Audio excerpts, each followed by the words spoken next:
Pronto. Muito bem. Então, eu resolvi, quando o pastor Lerto me convidou, pensar um pouquinho sobre algo que talvez tenha criado uma bagunça na nossa cabeça. Quem nós somos? Eu acho que a gente está com um problema de uma crise de identidade no meio cristão. Começa até pelo próprio nome, porque antigamente nós nos chamávamos de cristãos, e eu confesso que é o nome mais gostoso que eu acho quando alguém pensa, eu sou um cristão. Tá? Há 30 anos atrás, quando eu me converti, dizer que uma pessoa era um cristão era algo muito prazeroso, que eu sou de Cristo. Mas infelizmente esse nome caiu numa problemática muito grande, porque de repente apareceram aí os pseudo-cristãos, que aí complicou tudo. Aí vem um outro nome, evangélico. Esse foi que escolheu borrar. Então o pessoal dizia, agora nós temos os evangélicos, né? Então era um nome que, então aquele que segue o evangélico. Mas infelizmente, de novo, esse nome caiu na desgraça. E aí tem um monte de evangélico que também, de evangélico a gente sabe que tem muito pouco. E aí, quem nós somos? Ficou aquela história que a gente tem dificuldade até mesmo de definir o nome, como a gente deve ser chamado. Eu confesso que desde quando eu me converti, tem um nome que eu adoro. E quando alguém me chama, eu sou crente no Senhor Jesus Cristo. Esse nome aí, eu acho que o pessoal, a turma aí dos evangélicos, os cristãos, nem gosta desse nome, porque negócio de crente, e o pessoal não curte muito esse nome, não. Aí, por incrível que pareça, foi o único nome que se sustentou. Muito bem, mas independente do nome, eu quero pensar um pouquinho com vocês. Devido a essa crise que a gente tem encontrado nas igrejas, onde falta compromisso, a pandemia foi um diferencial na igreja cristã. Porque todo mundo achava que quando voltássemos da pandemia, seria uma igreja mais forte, uma igreja unida, porque nós aprendemos o que é sofrimento na prática. Vimos pessoas morrendo, vimos uma desgraça no meio do mundo, e eles pensou, pronto, agora o mundo vai ser mudado. As pessoas vão entender a importância de Deus na vida dela. Aconteceu exatamente o contrário. As igrejas se esvaziaram. Aqueles que se diziam crentes não voltaram mais. E muitas igrejas passaram por crises violentas. Surgiu a tal da igreja da internet, que eu sou bem honesto com vocês, eu curto zero essa tal de igreja da internet. Porque primeiro isso não é igreja.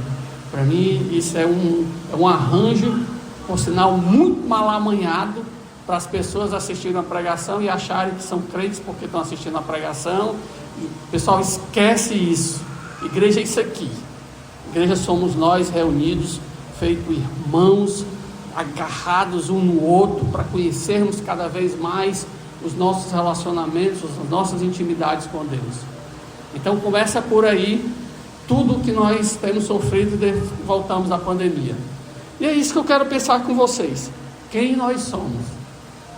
E na primeira mensagem eu quero pensar com vocês que nós somos alguém muito amados por Deus. E eu quero trazer um texto que se encontra em Apocalipse, capítulo 2, versos de 1 a 7. Apocalipse, capítulo 2, versos de 1 a 7.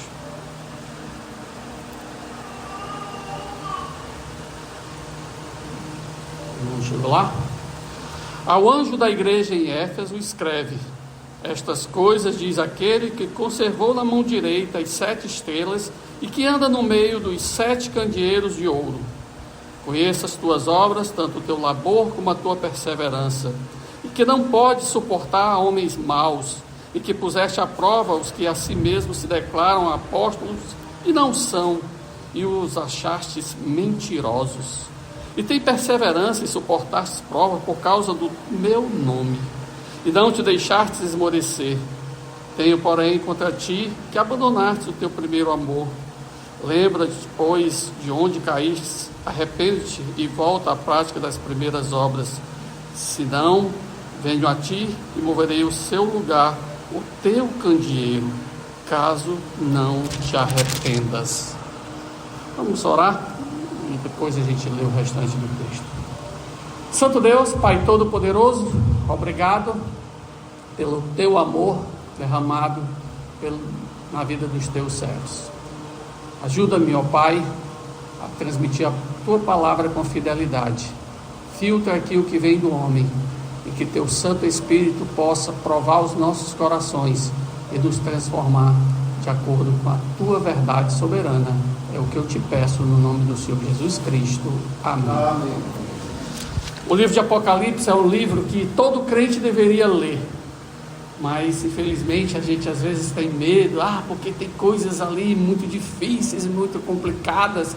Mas o livro de Apocalipse nada mais é do que uma carta escrita para crentes no Senhor Jesus Cristo. Essa carta tem um propósito. O livro de Apocalipse se chama Revelação, e 2 versículos nos definem muito bem o propósito do livro. O versículo 1, quando ele diz revelação de Jesus Cristo, ou seja, a ideia é revelar a pessoa de Cristo. E o versículo 19, quando ele diz: escreve, pois, as coisas que viste, as que são e as que hão de acontecer depois destas. Então tem um propósito muito claro esse livro. Ela foi escrita esse livro foi escrito pelo apóstolo João, né? E ele tem como destino os crentes, particularmente aqueles que estavam envolvidos nas 7 igrejas da Ásia Menor. E você vai ver na mensagem a cada uma dessas igrejas, né?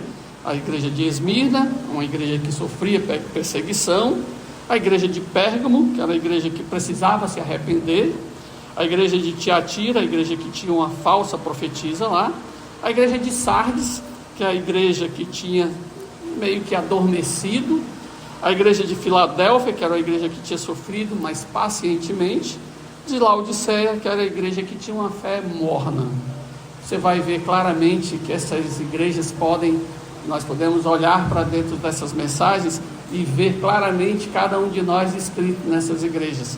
Quem não já passou por cada uma dessas coisas que estão nessas igrejas? E a igreja de Éfeso, que foi a primeira igreja, a primeira carta, que ela tinha abandonado o primeiro amor. Então cada carta dessa deve ser lida como se fosse para quem? Para mim. Cristo escreveu essa carta para aquela igreja, destinada àquela igreja naquela época, mas pode ser lida facilmente como se Cristo estivesse falando para mim hoje. A igreja de Éfeso é uma igreja muito interessante, porque Éfeso era a maior e mais rica cidade da Ásia Menor. Então, por conta disso, era um centro de cultura à deusa Diana. É bom a gente entender mais ou menos o contexto, para você entender o que aqueles irmãos estavam sofrendo.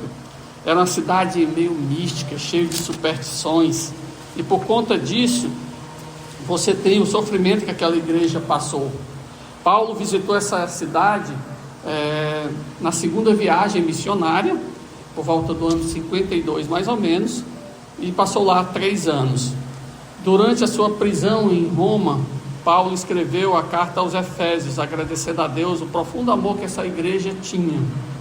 Timóteo depois foi enviado para ser pastor dessa igreja, e mais tarde o próprio apóstolo João, ele pastoreou essa igreja.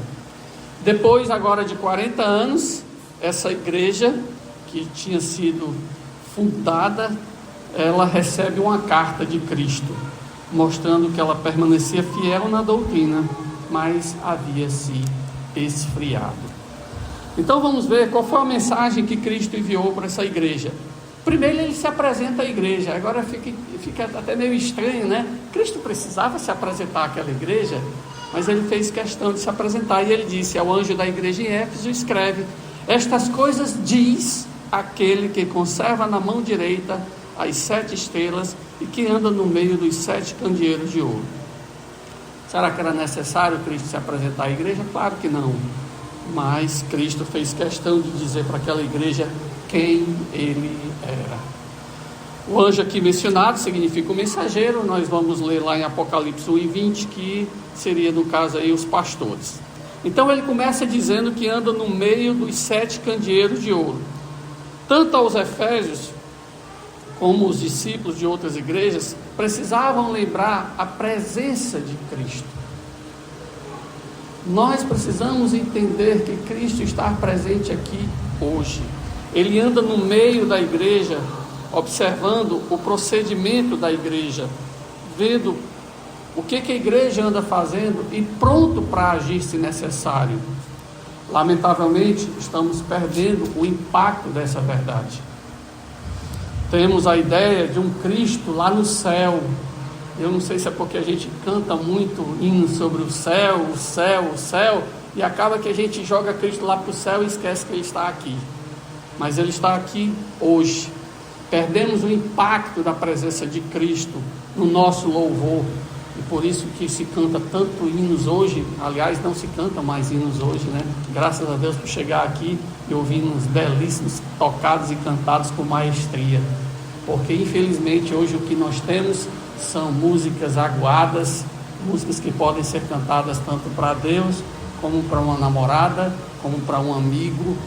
E esquecemos da força do relacionamento com Deus. Lembra disso, quem você é. Você é alguém que se relaciona com Deus poderoso. Perdemos muitas vezes o impacto de Cristo nos nossos encontros e acabamos nos tratando de uma maneira muito informal, de uma maneira muito mesquinha, de uma maneira estranha. Esquecemos de nos abraçar, esquecemos de nos relacionarmos de uma maneira mais íntima com alguém que é filho de Deus, como eu sou. Quando você se encontra com aquele irmão na carne, você não dá um abraço gostoso, você diz: meu irmão, que saudade. Nós perdemos isso. Eu não sei se foi o problema da pandemia, que a gente não podia tocar na mão um do outro, né? Que tinha que passar álcool, né? Passar álcool rápido que eu peguei na mão da pessoa. Ela pode ser que ela esteja com a Covid. Mas irmãos, acabou a Covid. Eu posso dar um abraço no irmão gostoso. Eu posso dar um beijo no irmão, um ósculo santo. Mas nós estamos perdendo isso. Estamos perdendo o senso da glória de Cristo presente em nós. Aliás, quando se fala de glória, eu acho que talvez seja um termo, seja algo menos tocado nas igrejas. Falar da glória de Deus, falar da glória de Cristo. Nós estamos jogando Cristo para o alto. E Ele diz: eu estou no meio de vocês, eu estou entre vocês. Será que nós queremos Cristo entre nós?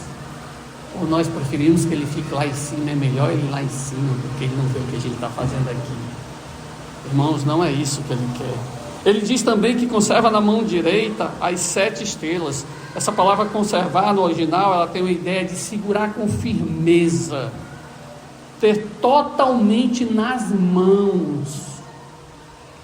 Ninguém pode nos arrancar das mãos de Cristo. Nada pode nos separar do amor de Deus. Lembre-se que você é o que é, única e exclusivamente por causa de Cristo.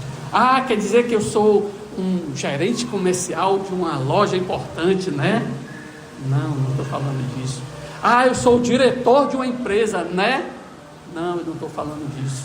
Eu estou falando de que você é o que é, filho de Deus, que é a maior honraria que alguém poderia ter por causa de Cristo. Ah, que pena, pensei que o senhor estava falando do que eu sou aqui na terra. Irmãos, nós estamos perdendo o senso do ridículo.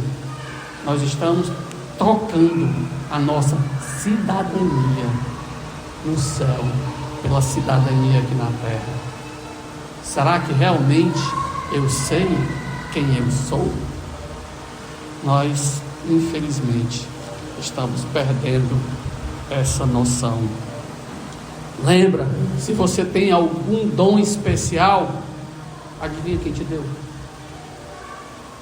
E quando eu falo de dom, eu estou falando não só de dom que você utiliza para a glória de Deus aqui na igreja. Porque quando a gente fala de dom, a gente só pensa nisso. É, né? O dom de tocar, né? Não. O dom de cantar, né? Não. Fazer o que você faz no seu dia a dia bem feito. Qualquer capacitação que você tem, adivinha quem te deu? Se você possui alguma habilidade, Deus te deu. Se você está vivo hoje, é porque Deus permite. Não ache que você é alguma coisa sem Cristo. Mas mesmo Cristo sendo o que Ele é, Ele nos dá todas as coisas, Ele faz questão de elogiar aquela igreja. Olha que coisa interessante. Deus chega, me dá algo, aí diz assim: poxa, que bom que você tem algo tão bom. Mas foi tu que me deu, Senhor. Tu ainda bem me elogiar, porque foi algo que tu me deu. Olha como Cristo é. Ele diz: conheça as tuas obras, versículo 2, capítulo 2. Conheça as tuas obras, tanto o teu labor como a tua perseverança, que não pode suportar homens maus, e que puseste à prova os que a si mesmos se declaram apóstolos e não são, e os achastes mentirosos. E tens perseverança e suportastes provas por causa do meu nome, e não te deixastes esmorecer. No versículo 6, eles têm contudo a teu favor, que odeia as obras dos nicolaítas, os quais eu também odeio. Olha a quantidade de elogio que Cristo faz. E ele destaca aqui, tem 3 grandes virtudes daquela igreja. Primeiro, que era uma igreja fiel na doutrina, mesmo cercada por perseguição e mesmo atacada de forma constante pelas heresias que existiam naquela época. E não pense que heresias é algo dos dias de hoje, não. Hoje o negócio está bravo. Naquela época era pior, talvez, não sei calcular os valores, mas com certeza era difícil. Lá existiam uns tal de nicolaítas, não sei se vocês já ouviram falar nesse grupo, mas eles pregavam, eles se queixavam de crentes, vou tirar o nome crentes, eles se queixavam de cristãos, como existe alguns por aqui hoje, mas eles tinham uma versão muito estranha do cristianismo. Eles pregavam um evangelho liberal, sem exigência nenhuma, sem proibição. Eles queriam gozar o melhor da igreja e o melhor do mundo. Será que a gente vê alguma semelhança nos dias de hoje? Os crentes querendo provar o melhor da igreja, mas o melhor do mundo. Eles incentivavam os crentes a comerem comida sacrificada aos ídolos. É algo terrível. Eles ensinavam que o sexo, antes e fora do casamento, não tinha problema nenhum. O sexo foi dado por Deus. Olha que coisa satânica. O sexo foi dado por Deus para prazer do homem. Qual o problema de ele fazer? Não é preciso estar casado para isso. Esses homens ensinavam isso. Eles acabavam estimulando a imoralidade. Mas a igreja de Éfeso não tolerou a heresia e odiou as obras dos nicolaítas. Os evangélicos de hoje em dia buscam o sobrenatural e não a verdade gerada pela sã doutrina. Eles não querem pensar, eles querem sentir. Poucos dias estava evangelizando uma pessoa. Ele disse: seu Vadson, eu fico muito feliz com o que o senhor fala, mas eu não consigo sentir isso. Eu disse: meu amigo, obrigado, meu irmão. Você não precisa sentir a verdade, você tem que praticar a verdade. Se isso é verdade, você não vai passar no sinal vermelho, porque eu senti que ele estava verde, você se esborracha. Eu tenho que parar no sinal vermelho, porque isso aqui é uma verdade. Se eu não parar no sinal vermelho, pode vir um doido de lá para cá e sapecar em cima de mim e já era. Eu não tenho que sentir a verdade, eu tenho que praticar a verdade. Eles não querem doutrina, eles querem novidades. E aí as igrejas estão cheias de novidades. São as paredes pretas, são as cores que vão chamar a atenção, que vão trazer as pessoas. Nada hoje que se faz nessas igrejas é de graça. Tudo está envolvido numa neura, numa maneira, porque a palavra tem que ser assim, a parede tem que ser preta, porque o som tem que estar no volume tal, as caixas tem que estar na altura tal. Tudo isso é friamente calculado para que surta o efeito que se quer. E qual é o efeito que se quer? Sensações, sentimentos. Aí agora, irmãos, para com isso. Não dá. Eles não querem estudar a Bíblia, eles querem escutar mensagens de autoajuda. E as igrejas estão caindo nessa esparrela. que é mais que se escuta hoje em dia, são os problemas emocionais. Meus irmãos, o que a gente escuta agora de problemas é falta de Bíblia, meu irmão. É falta de Bíblia. Porque se a gente prega a Bíblia, a palavra de Deus, adivinha o que acontece com esses problemas emocionais? Quando a gente vê Elias lá, tudo cheio de neura lá, é porque Jesus vai morrer, não sei o que, não sei o que. Deus não chegou para chegar e dizer: vem cá, Elias, sente-se do meu lado, eu vou lhe ensinar aqui uma mensagem de autoajuda. Foi isso que Deus fez. Elias, vai ali, unge Jeú como rei, vai ali, faz isso aqui, vai. Senhor, e o problema aqui emocional de Elias?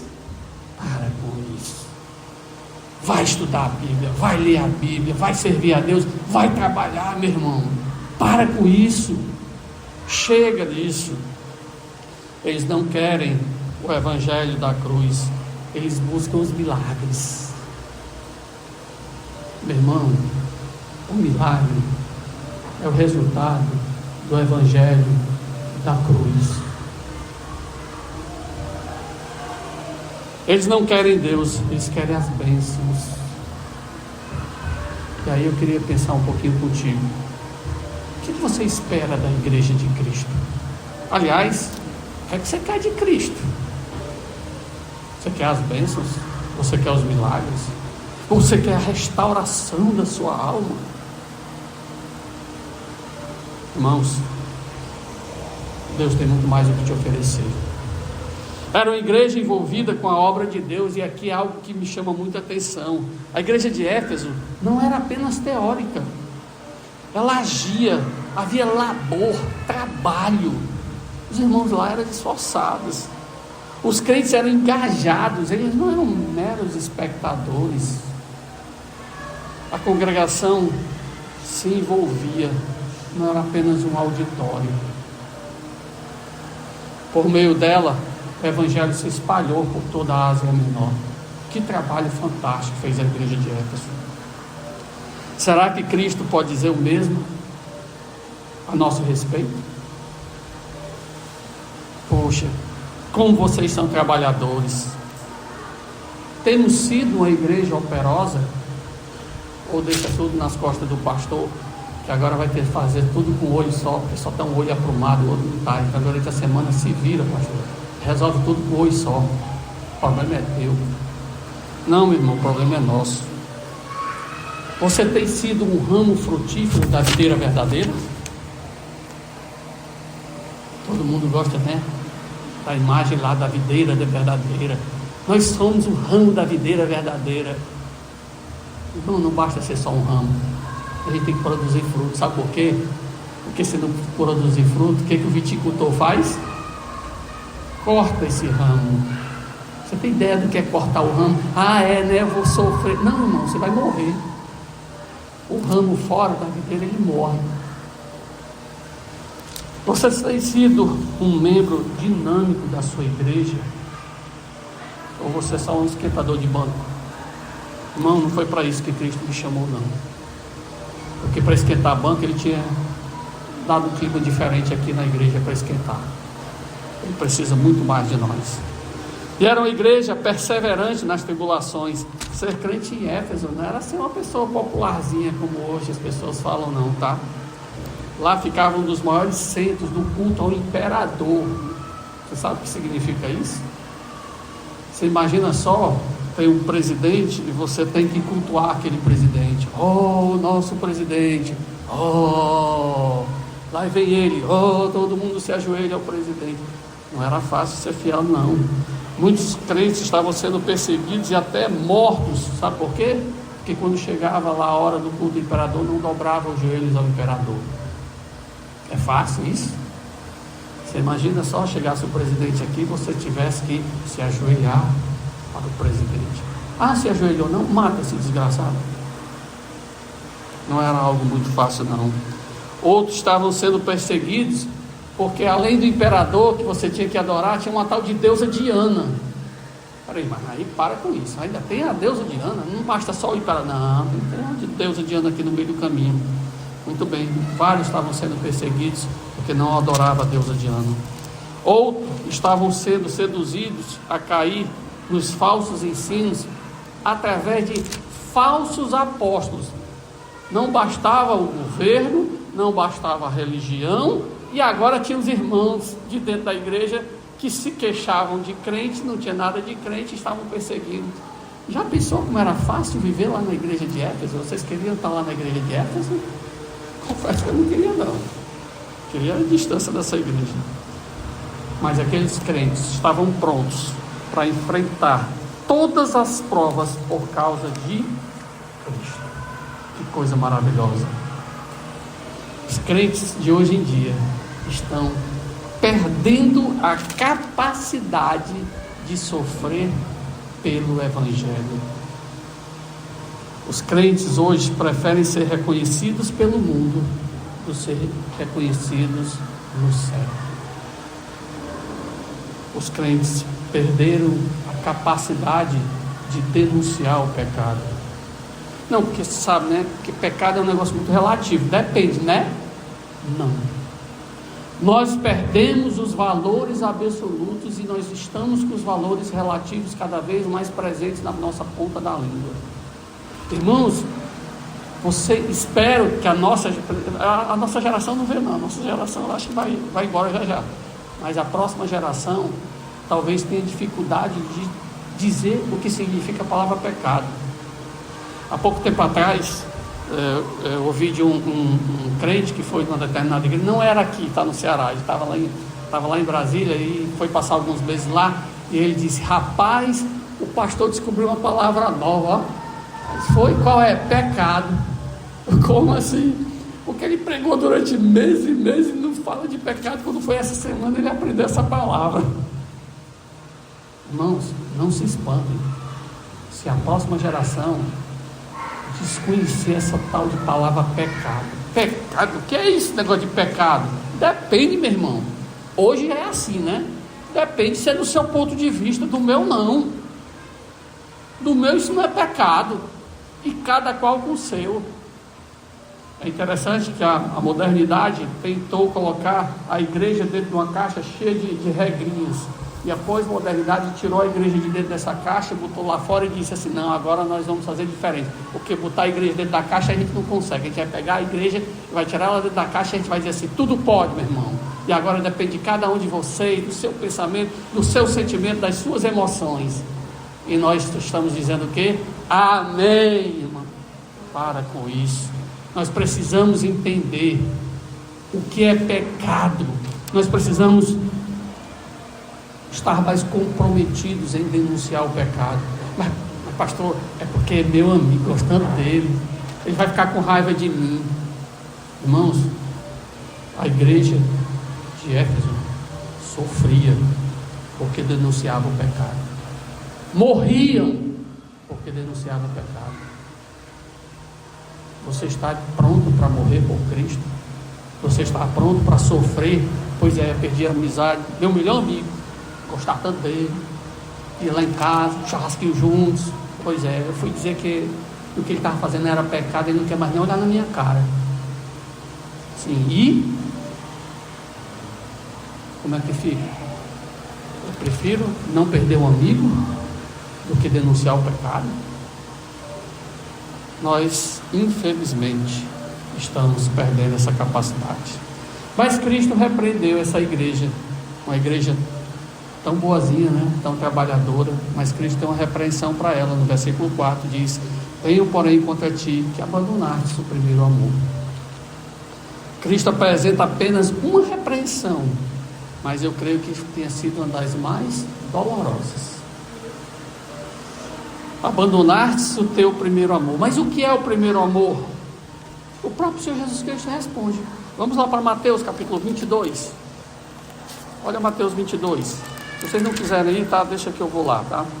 22, versos 37 e 38, diz assim: respondeu-lhe Jesus: amarás o Senhor teu Deus de todo o teu coração, de toda a tua alma e de todo o teu entendimento. Este é o grande e primeiro mandamento. Esse é o primeiro amor, o amor de Cristo. o amor que Cristo tem por nós. Lamentavelmente, aquela geração, 40 anos depois de fundada, a igreja abandonou o amor. Mas quando é que nós abandonamos o amor? Acredito que aqui, através do que Cristo falou dessa igreja, eles abandonaram quando eles foram legalistas. O intenso trabalho, as perseguições levaram a igreja de Éfeso a um deserto espiritual. Um filho pode ser obediente ao pai, mas não honrá-lo. Ele pode cumprir com todos os seus deveres, mas não motivado pelo profundo amor. O amor é a marca de um discípulo de Cristo. Lá em João, capítulo 13, deixa eu dar um pulinho lá, é bem rápido, tá? João, capítulo 13, nos versos 34 e 35. João 13, 34 e 35 diz: novo mandamento vos dou, que vos ameis uns aos outros, assim como eu vos amei, que também vos ameis uns aos outros. Nisto conhecerão todos que sois meus discípulos, se tiverdes amor uns aos outros. O amor é a marca de um discípulo de Cristo. Jesus está interessado em nós, não no nosso trabalho. Ele disse: eu posso fazer as pedras clamarem. O que eu quero é o coração de vocês. Odiar o erro e o mal não é o mesmo que amar a Cristo. Ah, mas eu odeio tudo isso que estão fazendo neste mundo. Ok, mas isso não tem nada a ver com amor a Cristo. Existem pessoas descrentes que odeiam o que o mundo está fazendo. Não é o caso. O trabalho de Deus não pode tomar o lugar de Deus na nossa vida. Agora há pouco eu falei que a gente deveria servir a Deus, mas cuidado. Servir a Deus é o privilégio para quem? Para aqueles que amam a Cristo. Porque aí sim o serviço veio de uma forma prazerosa. Vamos hoje à tarde evangelizar numa pracinha que tem aqui perto? Vamos. Não precisa o pastor mandar, não precisa ser o programa da igreja. Tem um programa da igreja, sabe? Todo domingo, 3 horas da tarde, 4 horas da tarde, tem que todo mundo se reunir e tal, não sei o que. Então, com o programa nós vamos, né? Isso tem que ir, né? Não. Surge do coração de alguém que ama a Deus. As minhas filhas pequenas, muitas vezes, eu chegava e dizia assim: ei, vamos lá para a praia entregar folhetos? A gente ia lá para a beira-mar entregar folhetos. Por que eu ia com elas? Porque se eu entregasse, a pessoa: não, muito obrigado, quero não. Quando é uma criança, eles recebem. Aí eu chegava, elas pequenininhas, 3 anos, 4 anos, ela chegava e dizia: Jesus te ama. Aí a pessoa: oh, minha filha, obrigado. Pensa na isca. Funcionava bem. Por que nós não fazemos mais isso? Por que as nossas famílias não estão mais envolvidas no ministério? Porque nós vemos o trabalho para Deus como algo cansativo. Pesado. Eu não vejo como amor a Deus. Eu amo, por isso eu sirvo. Nós precisamos resgatar isso. Abandonamos o nosso primeiro amor quando o nosso amor por Cristo é substituído pelos prazeres do mundo. As pessoas de hoje em dia estão em busca desenfreada por prazer, gozo, alegria desse mundo. Mas se esquece que Cristo oferece tudo isso. Bobos vão procurar no mundo e Cristo oferece. Olha só, Salmo 1, verso 2 diz o quê? Antes o seu prazer está na lei do Senhor, e na sua lei medita de dia e de noite. O que é isso? Prazer. Você vai buscar no mundo, e o prazer está aqui, à tua disposição, na lei do Senhor. Ah, mas eu queria um negócio assim mais intenso, um gozo assim, negócio assim. Jeremias 15:16. Achadas as tuas palavras, logo as comi. As tuas palavras me foram gozo e alegria. Nós estamos perdendo o gozo na palavra de Deus. Olha que coisa esquisita, que coisa estranha. Irmão, se de repente você abre a palavra de Deus e não encontra gozo e alegria, alguma coisa está estranha. Quem é você? Será que você não está se enganando? Alegria, Salmo 4:7. mais alegria me puseste no coração do que a alegria deles. Mas o mundo aí, as pessoas são tão alegres, tão divertidas. Senhor, como eu queria. Deus pode botar essa alegria no teu coração, meu irmão. O problema é onde você está buscando. É alguém que está buscando comida na lata do lixo. É porque eu encontrei uma vez eu encontrei um danoninho fechado com a marmita do mundo, estava até na validade, encontrei lá dentro do lixo. Pode encontrar, de vez em quando pode encontrar alguma coisa. Mas eu preciso ir para a lata do lixo? Se eu tenho aqui no supermercado me oferecendo talvez até de graça. Deus nos oferece gratuitamente. Nós temos aqui um supermercado aberto 24 horas, com tudo de graça, e nós queremos procurar na lata do lixo. Por quê? Porque nós estamos perdendo a nossa identidade. Nós não sabemos quem nós somos. Irmãos, hoje as pessoas buscam prazer em tudo. Numa música que canta mensagens amorosas, mensagens de autoajuda. Hoje em dia se procura gozo, alegria em artistas, em filmes, em padrões mundanos. Um prazer fugaz que dura muito pouco. Um gozo envenenado que traz tristeza ao coração. Satanás é entrado sorrateiramente na vida dos crentes, infelizmente. E quem tem convidado ele para chegar nas nossas casas? Nós, recheados de lazer, de entretenimento. Eu sou de ferro, né? Assistir um filmezinho ali de vez em quando, né? Nós estamos nos boicotando. Nós estamos nos autodestruindo em nome de um prazer mundano. Mas ainda há uma chance para nós. Cristo mostra a saída no versículo 5, quando ele diz: lembra-te, pois, de onde caíste, arrepende-te e volta à prática das primeiras obras. E se não, eu venho a ti, moverei do seu lugar o teu candeeiro, caso não te arrependas. Olha que coisa interessante. Lembra-te, pois, de onde caístes. Essa frase é interessante porque não basta saber que é preciso se arrepender. Eu preciso perguntar: para onde eu preciso retornar? Pois é, eu pequei. Não, que tu é pecador, eu sei. Isso não é problema não. O problema é de que ponto eu me desviei para me retornar.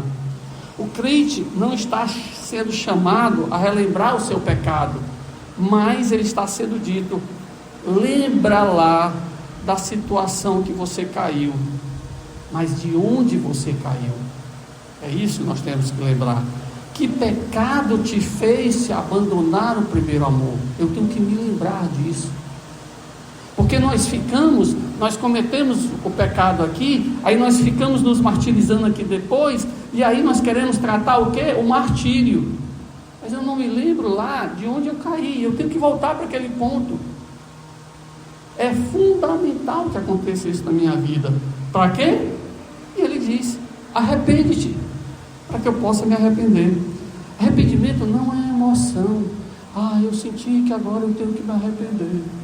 Sim, o problema é teu. O problema não é esse. O arrependimento é uma atitude. Não precisa existir choro, existir quebrantamento, porque é racional, meu irmão. Eu pequei. O problema é que a gente fica esperando sentir, e aí está lá um coração totalmente cauterizado pelo pecado. Eu me lembro uma vez uma pessoa que foi conversar com o pastor, e aí o pastor chegou e disse para ela, antes dela dizer o que era o pecado dela, falou: irmã, se liberte, você tem que ver que Cristo é liberdade para nós, você tem que tirar essas neuras da sua cabeça, não sei o quê. Aí passou-se alguns, isso é real, isso não é mentira não, tá? Passou-se alguns meses, aí o pastor, irmã, você veio conversar comigo naquele dia, e aí como é que tá, pastor? Hoje eu sou uma nova pessoa, tudo mudado na minha vida. Foi mesmo, o que foi que aconteceu? Porque eu tinha traído meu marido. E aí? Não, agora eu saio com vários homens, eu tirei aquele da minha cabeça, hoje eu estou liberta. Ela virou uma prostituta. A gente espera sensações, a gente espera que algo aconteça na minha vida. Irmão, errado é errado, ponto. O que eu preciso mais do que isso? Nada. Uma cabecinha de vento. É isso que tem acontecido conosco. Lembrança sem arrependimento é remorso. Qual foi a diferença de Pedro e Judas? Pedro lembrou do que ele tinha feito e se arrependeu. Judas lembrou do que ele tinha feito e se matou. Essa é a diferença. Arrepender é mudar a mente, é mudar a direção, é voltar para Deus, é deixar o pecado, é romper com aquilo que entristece a mim. Não, porque pecado não me entristece, pecado me alegra, porque minha carne gosta de pecar. É romper com o que está entristecendo a Cristo, porque eu gosto tanto do pecado. Ainda tem aqueles que tem aqueles pecadinhos de estimação, né? Aquele que ninguém sabe, guardadinho, e a gente fica cometendo, e a gente esquece que aquilo ali levou o meu Senhor para a cruz. Aquele pecadinho que eu cometi lá levou o meu Senhor para a cruz. E eu digo, não, mas eu amo a Jesus. Não, irmãos. O que é que está fazendo o seu coração esfriar? Deixa disso. Arrepende-te. Volta à prática das primeiras obras, foi o que Cristo disse. Ninguém se arrepende de um pecado e continua praticando o mesmo pecado. Isso não é arrependimento. Pode ser qualquer coisa, menos arrependimento. É tempo de nós nos voltarmos para Cristo. É tempo de nós nos consagrarmos mais a Cristo. Mas parece que a palavra consagração virou um objeto de Jesus. Consagrar, sim. Consagrar é oferecer o que nós temos a Cristo. Não são só os nossos dízimos e as nossas ofertas. É o meu coração, é os meus olhos, é o meu ouvido, são as minhas mãos. Eu preciso me consagrar. E Cristo dá um aviso: venho a ti e moverei do seu lugar o teu candeeiro. Acho que essa frase dispensa comentários, né? O candeeiro aqui é a igreja somos nós. Se Cristo mover o candeeiro, Ele vai estar nos movendo. E aqui não tem nada a ver com perca de salvação não, tá? Ele não está dizendo, agora você perdeu a salvação. Não, a salvação é sua, eu te dei, é tua e acabou-se. Mas o que ele está dizendo é simplesmente que você perde as regalias, o privilégio de ser aqui na terra o embaixador de Cristo. Olha que coisa maravilhosa, de ser um servo do Senhor. E como é que isso acontece? Retornando a Cristo. Vem cá, você está me desonrando aí, está só manchando o meu nome? Vem cá, volta para cá. E aquilo que eu tanto era apegado, esse mundinho medíocre, eu perco. É isso que você quer? Cristo termina a carta para Éfeso com a promessa. No versículo 7 ele diz: quem tem ouvidos, ouça o que o Espírito diz às igrejas. Ao vencedor dar-lhe-ei que se alimente da árvore da vida que se encontra no paraíso de Deus. Jesus descreve a comunhão com Deus lembrando de um momento muito especial da raça humana, que infelizmente durou pouco tempo, no jardim do Éden. Por causa do pecado, o homem foi lançado do jardim do Éden. Aqueles que andam com Deus, eles têm a esperança da vida eterna no paraíso. Éfeso era uma igreja rodeada por religiões falsas e sujeitas a influências de homens maus. Precisava demonstrar o amor verdadeiro para vencer o mal. Nós devemos amar a verdade. Nós devemos buscar a palavra de Deus com a intensidade de alguém que realmente ama a Deus. Devemos amar a Deus de verdade. Que Deus nos proteja e nunca permita que o nosso amor esfrie. E assim entenderemos quem realmente nós somos. Amém. Santo Deus, Pai Todo-Poderoso, obrigado pela Tua verdade que está nas Tuas palavras, na Tua palavra, a Bíblia, que ela possa penetrar no nosso coração e transformar-nos. É o que eu te peço humildemente no nome do Senhor Jesus Cristo. Amém. Amém.